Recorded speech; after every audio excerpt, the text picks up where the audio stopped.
Hello students. Hello students. Today we are going to see definition of linear simple harmonic motion and very important question, differential equation of SHM and one numerical problem, exercise numerical problem 5.1, which is 5.1, example number first.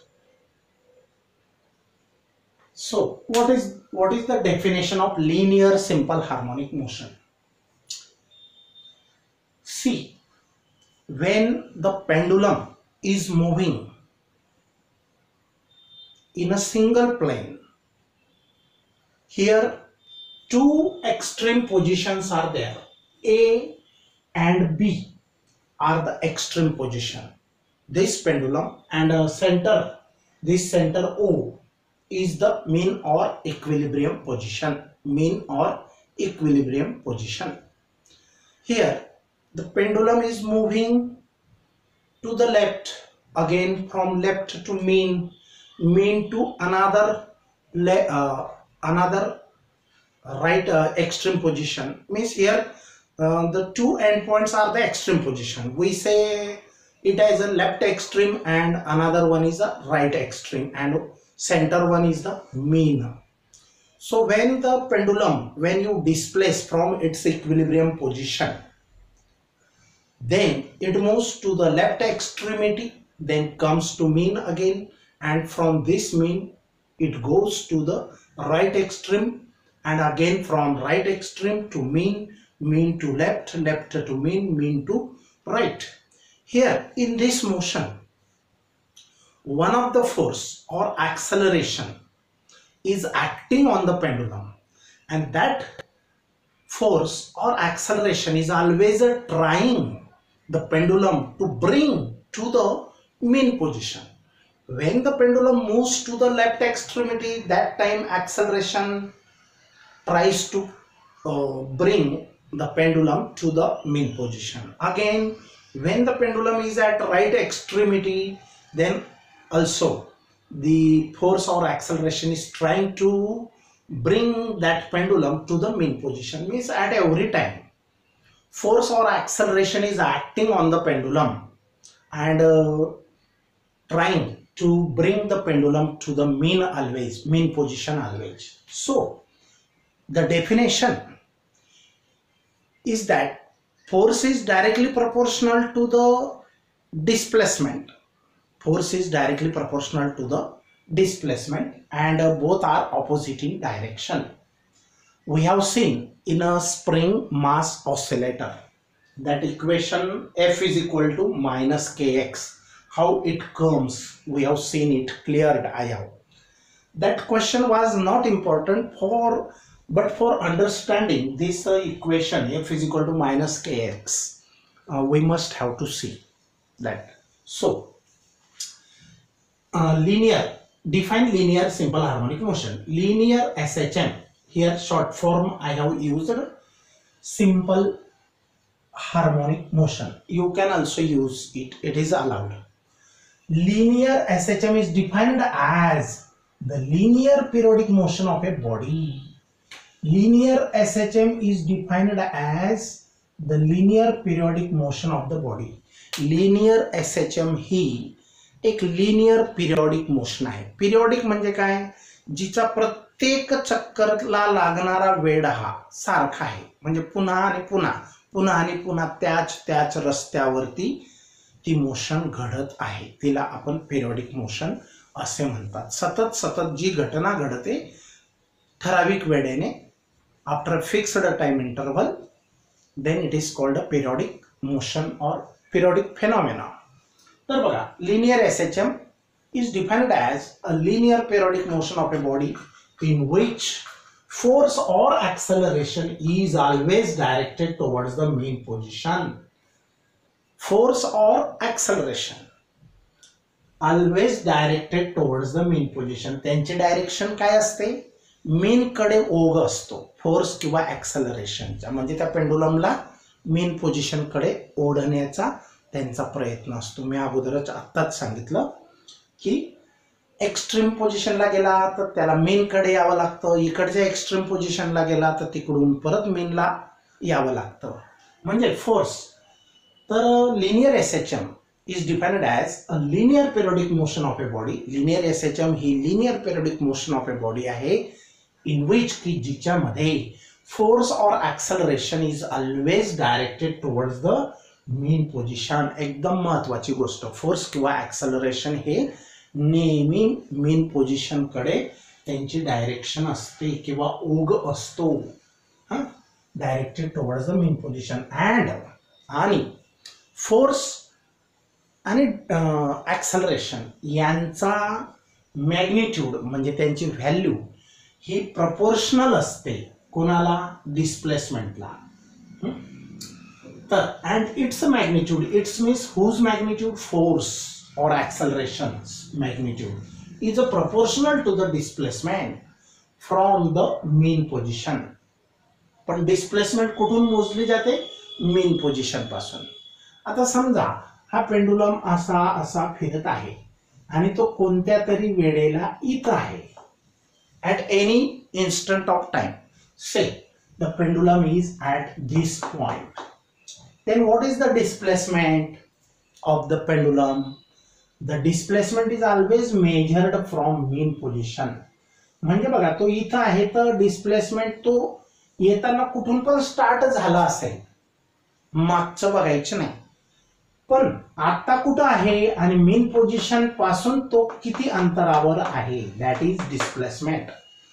इथं जर असेल तर इथूनच मोजतात, इथं जर असेल तर इथूनच इकडे मोजतात. इकडची डिस्प्लेसमेंट ही निगेटिव्ह असते लेफ्ट साइडची, इकडची डिस्प्लेसमेंट ही इकडची निगेटिव्ह असते आणि इकडची पॉझिटिव्ह असते. Okay, displacement denoted by letter x and it is always measured from mean position, always.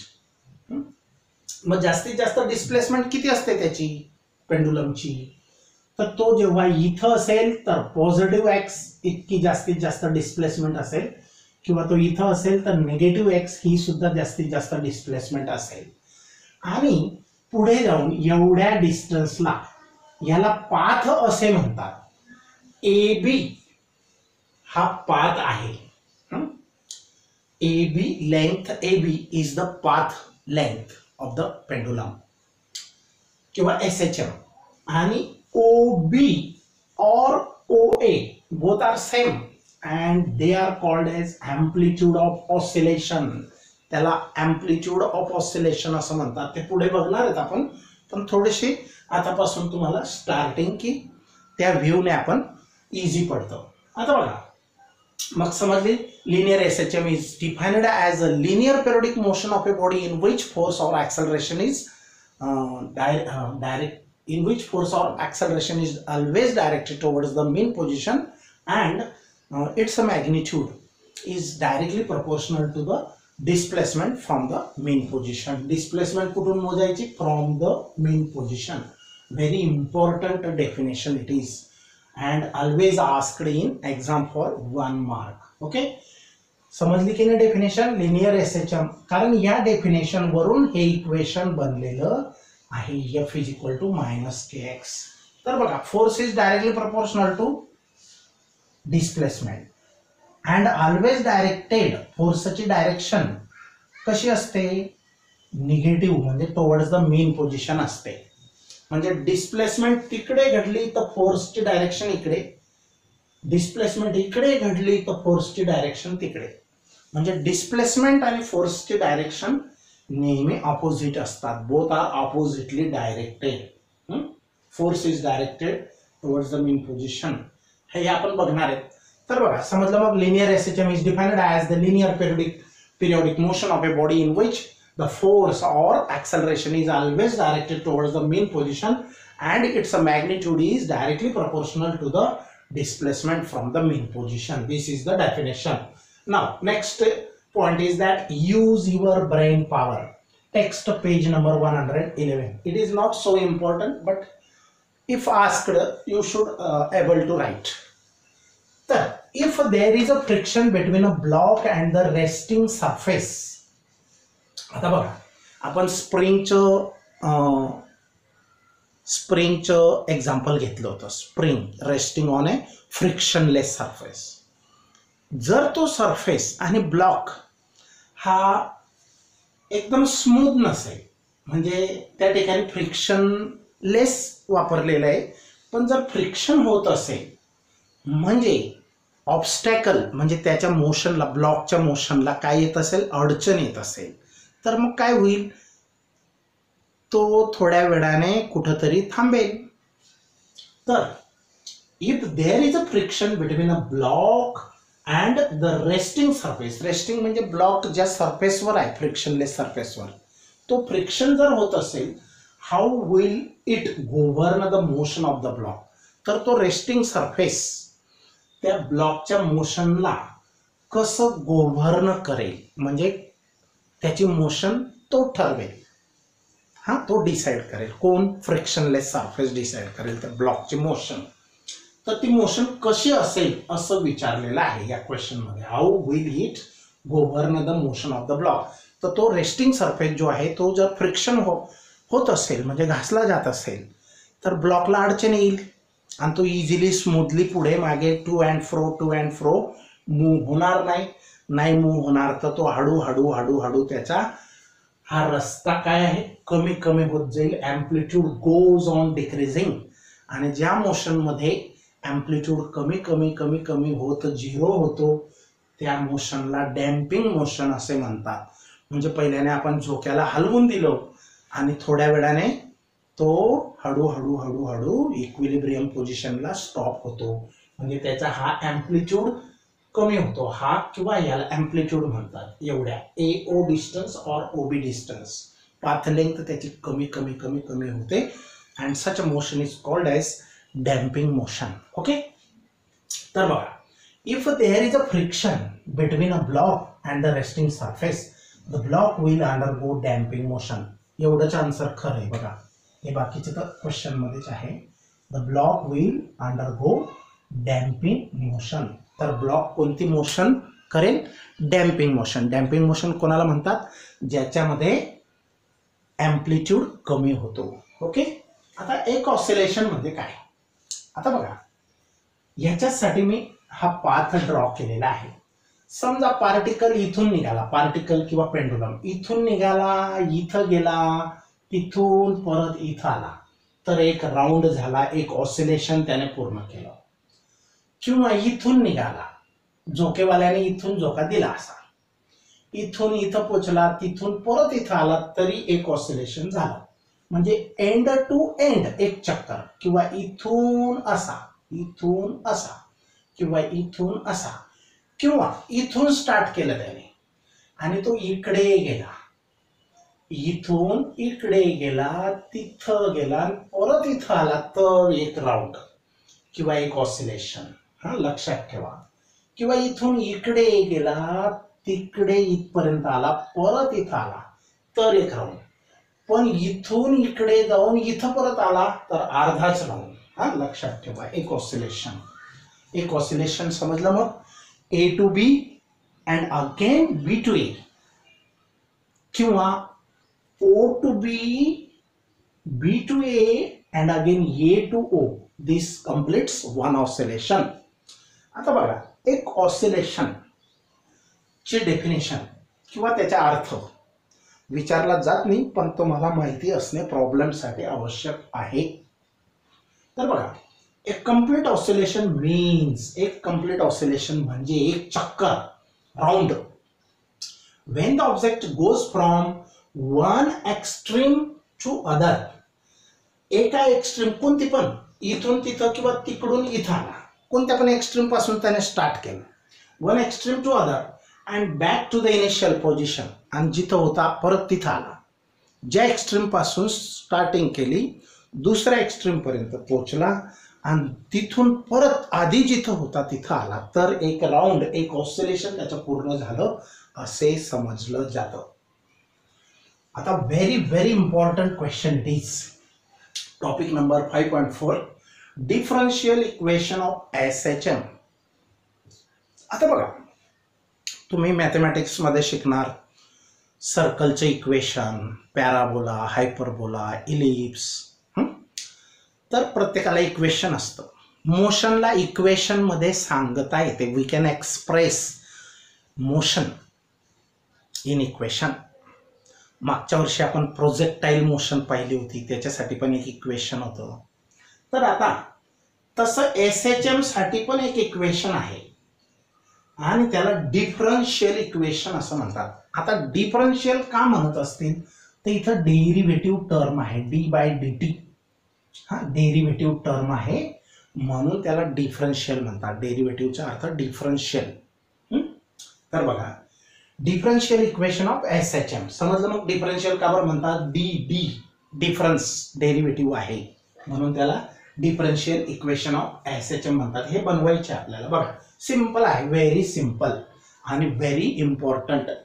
कितीतरी वेळेला बोर्ड एक्झाम मध्ये विचारला गेलेला हा प्रश्न आहे. सिंपल, सोपा आहे. बघा क्वेश्चन कसा आहे तो, obtain the differential equation of linear SHM. Linear SHM चं डिफरन्शियल इक्वेशन मिळवा, ऑब्टेन. तर बघा, पहिला पॉइंट काय लिहायचा? डेफिनेशनच लिहायची. बघा काय आहे डेफिनेशन. इन लिनियर SHM मध्ये the force is directed towards the mean position. आहे की नाही? The force is directed towards the mean position and its magnitude is directly proportional to the displacement of the body from the main position. आणि त्याचं magnitude म्हणजे value, किंमत कोणाची? फोर्सची. and its magnitude is directly proportional to the displacement. हा F directly proportional कोणाला असतो? डिस्प्लेसमेंटला of the body. कुठून? फ्रॉम मेन पोझिशन पासूनच. समजलं? मग पहिला पॉइंट, इन लिनियर SHM मध्ये the force is directed towards the mean position and its magnitude is directly proportional to the displacement of the body from the mean position. So we can write according to definition. From definition चा अर्थ लावला तर force is directly proportional to displacement and both are opposite in direction, so minus sign is there. So for equality, remove this proportionality sign, put some constant k. So F is equal to minus kx. हे equation आपण बनवलं होतं मागच्या पिरियडला. F is equal to minus kx. Let it be equation 1. बरोबर? हे आहे definition वरून बनलेलं इक्वेशन. बरं, आता या ठिकाणी k जो आहे तो काय आहे? फोर्स कॉन्स्टंट आहे आणि x जे आहे ते काय आहे? Displacement. F is the force, x is the displacement, k is the force constant. बरं, ह्या k ची व्हॅल्यू काय असते? F/x असते. F/x म्हणून k चे युनिट काय असेल? F चे न्यूटन आणि x चे मीटर म्हणून न्यूटन पर मीटर हे k चे युनिट असेल. F/x हा फॉर्म्युला. तर बघा, k काढायला या प्रॉब्लेम मध्ये विचारलेला आहे. तर न्यूटन पर मीटर असेल त्याचे युनिट, k चे युनिट आणि x चे मीटर आहे. डिस्प्लेसमेंट म्हणजे अंतर असतं आणि फोर्सचे न्यूटनच असतं. ओके, आता हे इक्वेशन नंबर 1. पण बाय न्यूटन सेकंड लॉ आपण 9th मध्ये शिकलेलो असतो. Force is equal to mass into acceleration. The rate of change of momentum is directly proportional to the impressed force and the change takes place in the direction of the force. Okay, so F is equal to m. आता बघा, हे equation number 2. आता equation 1 मध्ये force is equal to minus kx आणि equation 2 मध्ये force is equal to ma. तर left side same आहे म्हणून right must be same. F equal to F आहे तर ma equal to minus kx असेल आणि फ्रॉम 1 and 2, 1 आणि 2 वरून या ma इक्वल टू काय घ्यायचा? Minus kx. Let it be equation number 3. समजा ते इक्वेशन नंबर 3 आहे. बरं, इथं आपण आता एक विचार असा करू, इथं ऍक्सेलरेशनला आपल्याला डिफरन्शियल किंवा डेरिव्हेटिव्ह फॉर्म मध्ये लिहायचं आहे आणि ते असं बनेल नंतर आणि त्यालाच आपण डिफरन्शियल म्हणू शकतो. आणि म्हणून काय करायचं? ऍक्सेलरेशनच्या अगोदर व्हेलॉसिटी काय असते? तर velocity of the particle is given by, velocity is the derivative of displacement किंवा rate of change of displacement d/dt of x. याचं वाचन कसं करतात? मॅथमॅटिक्स मध्ये शिकले असणार. d/dt कोणाच्या? x च्या. म्हणजे याला ऍक्च्युअल मध्ये असं लिहितात बघा, D by D T of X, हा ब्रॅकेट मध्ये एक्स आहे, एक्सचा derivative with respect to time असा याचा अर्थ होतो. मग व्हेलॉसिटी काय असते, D by D T of X म्हणजे rate of change of displacement, X म्हणजे डिस्प्लेसमेंट, व्हेलॉसिटी काय असते, rate of change of displacement असते. बरं, आणि ऍक्सेलरेशन काय असतं, rate of change of velocity असते. लक्ष द्या हा, डिस्प्लेसमेंट नंतर व्हेलॉसिटी नंतर ऍक्सेलरेशन, डिस्प्लेसमेंट व्हेलॉसिटी ऍक्सेलरेशन. डिस्प्लेसमेंटचा रेट ऑफ चेंज व्हेलॉसिटी असतो, व्हेलॉसिटीचा रेट ऑफ चेंज ऍक्सेलरेशन असतं. हा, मग डिस्प्लेसमेंटचा रेट ऑफ चेंज व्हेलॉसिटी असतं आणि व्हेलॉसिटीचा रेट ऑफ चेंज ऍक्सेलरेशन असतं. बरोबर. मग आता काय केलं, ह्या डी बाय डी टीला वेगळं लिहिलं आणि या व्ही ची व्हॅल्यू ही ब्रॅकेटमध्ये लिहिली, या व्ही ची व्हॅल्यू ही ब्रॅकेटमध्ये लिहिली बघा, d x by D t. बरं, याला एकत्र केलं तर डी काय झाला, square x, d square x, d x square नाही, हा जो टू आहे तो डी एक्सच्या इकडे लिहायचा नाही, तो डीच्याच डोक्यावर टू पाहिजे, d two x by D T square. हा, याला लक्षात कसं ठेवायचं मग, d two x by D T square. आता मात्र इथं डी टी दोघं आहेत म्हणून डी टीचा स्क्वेअर आहे. हा, इथं मात्र डीच्या डोक्यावर आहे, एकटा डीचा स्क्वेअर आहे, एक्सचा नाही. लक्षात ठेवा, इथं मिस्टेक होणार राईट डाऊन करताना. इथं डी टी दोन डी टी म्हणून डी टीचा स्क्वेअर, कॉमन स्क्वेअर, पण इथं फक्त डीचा स्क्वेअर आणि एक्स एकटा आहे. ओके. सो ऍक्सेलरेशनची व्हॅल्यू काय तयार केली मग आपण, ऍक्सेलरेशनची value in terms of displacement आहे, म्हणजे ऍक्सेलरेशन ही डिस्प्लेसमेंटचा डबल डेरिव्हेटिव्ह असतो. ऍक्सेलरेशन हा काय असतो, डिस्प्लेसमेंटचा डबल डेरिव्हेटिव्ह असतो, याचा अर्थ डबल डेरिव्हेटिव्ह. कारण बघा, डिस्प्लेसमेंटचा डेरिव्हेटिव्ह, हा डेरिव्हेटिव्ह ऑफ डिस्प्लेसमेंट व्हेलॉसिटी, व्हेलॉसिटीचा डेरिव्हेटिव्ह ऍक्सेलरेशन, हा डेरिव्हेटिव्ह ऑफ व्हेलॉसिटी काढलं तर तुम्हाला ऍक्सेलरेशन मिळेल. बरोबर. म्हणजे डिस्प्लेसमेंट टू व्हेलॉसिटी आणि अजून व्हेलॉसिटी टू ऍक्सेलरेशन जाताना डिस्प्लेसमेंटचा दोनदा डेरिव्हेटिव्ह होतो, म्हणून त्याला डबल डेरिव्हेटिव्ह असं म्हणू शकतो. Late it be equation number 4. आता ऍक्सेलरेशनची ही जी व्हॅल्यू तयार केली आपण, ती कुठं पुटअप करायची, इक्वेशन 3 मध्ये. Put 4 in equation 3. आता बघा, सबस्टिट्यूटिंग इक्वेशन 4 इन 3. आता 4 म्हणजे फक्त ऍक्सेलरेशन हा जो आहे त्याची व्हॅल्यू आपण पुट केली, मास जसाचा तसा, मास नंतर ऍक्सेलरेशनची ही व्हॅल्यू इथं पुट केली आणि right side minus k x जशीच्या तशी. बरोबर. हे याच्यात इन्क्लूड नाहीये, फक्त ते समजण्यासाठी काढलं होतं. आता हा मायनस के एक्स काय करा, इकडे ऍड करा, मग तिकडे काय राहील, 0. हा, तर हे plus k x is equal to 0. बर, आता काय करायचं, dividing by M on both sides of this equation, m ने डिवाइड करा. मग याला एम ने, या इक्वेशनला एम ने डिवाइड करा, मास ने डिवाइड करा.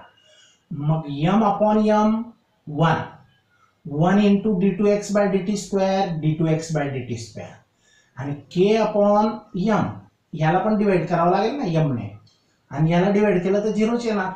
समजतंय का, हे बघा, dividing by M on both sides, M upon M, नंतर हे D two x by D T square. हा, ही स्टेप डायरेक्ट आहे आणि ती इझी आहे, मॅथमॅटिक्सचा rule, K upon M into X is equal to 0 upon M. काय केलं इथं, यम यम यम ने दोघं बाजूला डिवाइड करूया, हा, divide by M on both sides. मग इथं पहिल्या टर्म मध्ये, फर्स्ट टर्म मध्ये यम यम कॅन्सल, मग राहिला काय 1 इंटू दिस. ओके. आणि हे जसंच्या तसं, आणि 0 अपॉन एम, 0च राहील, हा 0. समजलं. मग हे कसं आलं, ही स्टेप, हा सोपी स्टेप आहे. आता के बाय एम च्या बदल्यात ओमेगा स्क्वेअर पुटअप करूया. ऍक्च्युअली याला पण डिफरन्शियल इक्वेशन असं म्हणतात, हे पण डिफरन्शियल इक्वेशन आलं आहेच ते, फक्त के बाय एम ची व्हॅल्यू तुम्ही ओमेगा स्क्वेअर टाकायची. आता ओमेगा स्क्वेअर कुठून आणला, आणि का टाकायची ते आपल्याला ह्याच चॅप्टरमध्ये पण पुढच्या स्टेप्सला काही टॉपिक्समध्ये समजणार आहे. डोंट वरी. फक्त आता त्याला सांगायला फार वेळ लागेल किंवा ते जेव्हा वेळेवर येईल तेव्हा मी आठवण करेल तुम्हाला की आपण टाकला होता की नाही K/M = ω² ने का टाकला होता. तर बघा वेअर ओमेगा हा फक्त ओमेगा ही अँग्युलर फ्रिक्वेन्सी असते, अँग्युलर फ्रिक्वेन्सी, आणि ती रॅड पर सेकंड मध्ये मोजतात. इथं ओमेगाची व्हॅल्यू रॅड पर सेकंड हे युनिट आहे.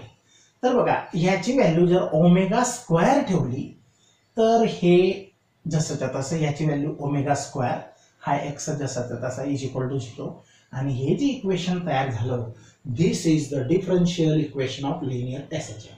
ओमेगाला काय म्हणायचं मग अँग्युलर फ्रिक्वेन्सी, K काय आहे फोर्स कॉन्स्टंट, x काय आहे डिस्प्लेसमेंट, m काय आहे तो जो पार्टिकल फिरत असेल पेंडुलम त्याचं मास असतं हा m, बरोबर. मग ही x डिस्प्लेसमेंट. आता याच्यावर पण प्रॉब्लेम येऊ शकतो, तो पुढच्या स्टेपला पुढच्या पिरियडला घेणार आहेत आपण. आता एक्झाम्पल नंबर समजलं मग सोपं आहे की नाही, व्हेरी सिंपल. आता एक्झाम्पल 5.1 तुमच्या बुकमध्ये दिलेलं एक्झाम्पल आहे. अ बॉडी ऑफ मास, एक बॉडी आहे पेंडुलम पकडा, ऑफ मास 0.2 किलो, 0.2 किलो इतका आहे. केजी मध्ये SI युनिट्स मध्ये दिलेला आहे.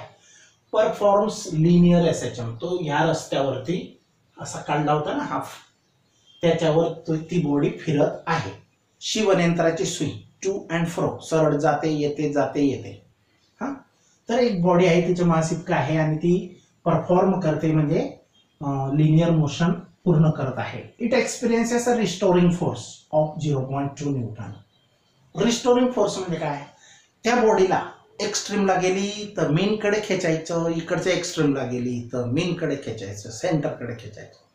तो जो फोर्स असतो खेचणारा दॅट इज रिस्टोरिंग फोर्स, बरोबर.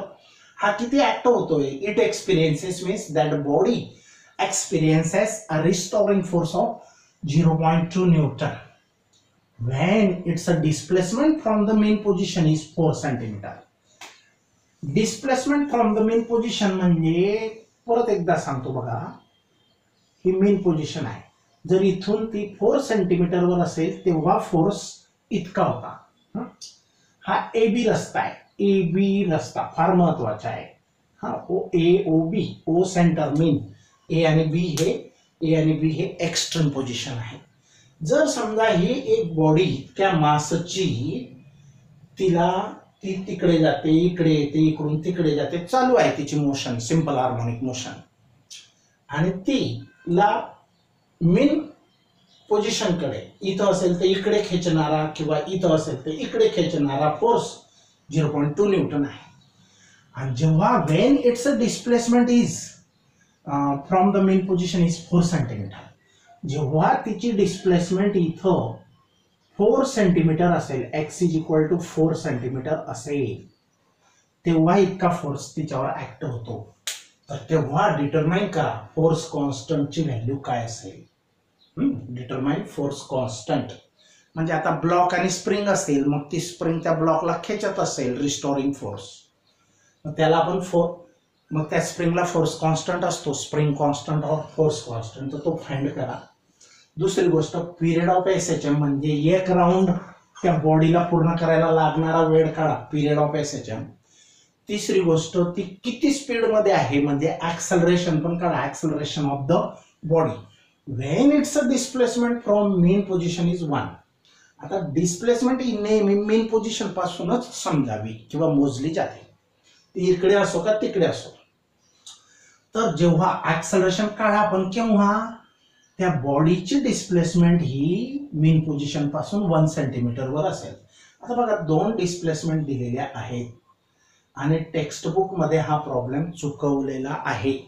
हे आन्सर टेक्स्ट बुक मध्ये वेगळं दिलेलं आहे. ही व्हॅल्यू वापरलीच नाही त्यांनी, खरं म्हणजे ही व्हॅल्यूचा वापर करायला हवा होता. मिस्टेक झालेली इथं, हे बाकीचे आन्सर बरोबर आहे. ओके, आता बघा गिव्हन समजला. मग प्रॉब्लेम काय आहे हे बघा, ह्या व्हॅल्यूज मास 0.2 kg, force 0.2 Newton, first displacement, आता मी इथं मॉड्युलस टाकलेलं आहे. मॉड्युलस म्हणजे काय? केवल मूल्य, मॅग्निट्यूड, ओनली मॅग्निट्यूड. डिस्प्लेसमेंट इकडे जर असेल तर निगेटिव्ह असते, तिकडे जर असेल तर पॉझिटिव्ह असते. आता ते काही सांगितलेलं नाही, म्हणून आपण अशा वेळेला काय घ्यावे? जर लेफ्टला असेल तर डिस्प्लेसमेंट निगेटिव्ह घ्यायची असते. पण इथं त्यांनी असं काहीच सांगितलेलं नाही, म्हणून त्याचं मॅग्निट्यूड वापरायचं अशा वेळेला. मग फर्स्ट डिस्प्लेसमेंट 4 सेंटीमीटर आहे, पण सेंटीमीटर हे एसआय युनिट नाही, कारण हे एसआय युनिट आहे आणि सेंटीमीटरचं रूपांतर मीटरमध्ये करणे गरजेचे आहे. मग 4/100 मीटरमध्ये होईल. मीटरमध्ये कसं होईल? 4/100 ने डिवाइड करायचं म्हणजे 0.04 मीटर. ओके. तसंच सेकंड डिस्प्लेसमेंट किती? 1 सेंटीमीटर आहे ही, आणि तिचे कन्व्हर्शन मीटरमध्ये 0. तसंच 1/100 म्हणजे 0.01 मीटर. ओके. आता फोर्स कॉन्स्टंट काढायचा आहे, पिरियड काढायचा आहे आणि ऍक्सेलरेशन ए काढायचे आहे. 3 गोष्टी ह्या, फर्स्ट, सेकंड, थर्ड. ओके. आता फोर्स कॉन्स्टंट के चा फॉर्म्युला काय? F/x. के ची व्हॅल्यू कशी काढणार? F/x. पण इथं मायनस साइन घ्यायचं नाही, म्हणूनच मॉड्युलस वापरलेला आहे. इथं डायरेक्शन महत्वाची नाही, म्हणून मॉड्युलस वापरलेला आहे. मॅग्निट्यूड, याला मॅग्निट्यूड म्हणतात. केवल मूल्य, फक्त मूल्य. केवल म्हणजे केवळ, हा मराठीमध्ये केवल मूल्य म्हणतात त्याला, आणि इंग्लिशमध्ये मॅग्निट्यूड ओनली. मग F/x, F आहे 0.2 अपॉन डिस्प्लेसमेंट आहे 0.04. ही पहिली डिस्प्लेसमेंट, हा x1. बरं, याला सिम्प्लिफाय करताना अडचण बऱ्याच जणांना येते. काय करायचं? हा पॉइंट, आता जो जास्त वाला आहे ना, पॉइंट नंतर जास्त घरवाला जो असतो डिजिटवाला, आता हे 2 आहेत, तर हे 2 डिजिट हा पॉइंट इथं आणला म्हणजे 4च्या नंतर दिला तर 4 हा पूर्णांक होईल, कंप्लीट राऊंड फिगर नंबर होईल. मग ह्याला 2 डिजिट पॉइंटला सरकवला तर इथं पण 2 डिजिट, पण इथं एक डिजिट कोणतंच नाही, मग 0 ठेवून घ्यायचं. मग झाला 20. हा 20 नंतर तो हा पॉइंट कुठे येईल? 20, आणि हा 4 होईल. मग 20/4 म्हणजे 5. मग सोपं झालं की नाही कॅल्क्युलेशन? 5 न्यूटन पर मीटर. हा 20/4 मीन्स 5. तसंच आता omega is equal to √k/m असतो. हा आत्ताच शिकलो आपण बघा. k/m is equal to omega square. पण फक्त ओमेगा काढायचा असेल तर याला अंडर करावं लागेल. Omega is the square root of k/m. बरोबर. आता महत्वाची गोष्ट अशी आहे,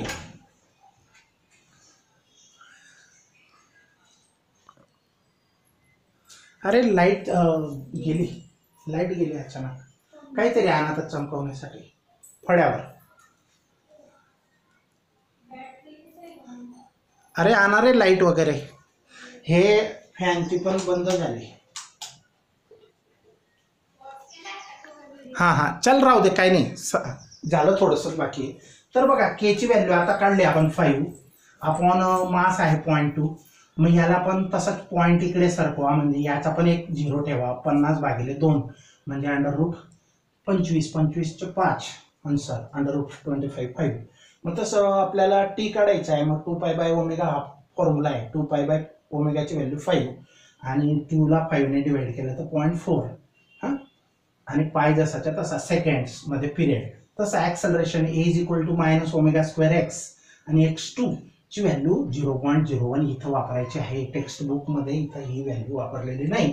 मग ω² मायनस ओमेगाची व्हॅल्यू 5 बरोबर, त्याचा स्क्वेअर इंटू एक्स ची व्हॅल्यू 0.01 आणि याला मल्टिप्लाय केलं तर आन्सर येतं -0.25 मीटर पर सेकंड स्क्वेअर. और याला वरती पाठवलं तर असं पण लिहू शकतो, युनिट असं किंवा असं. Okay, now will stop here.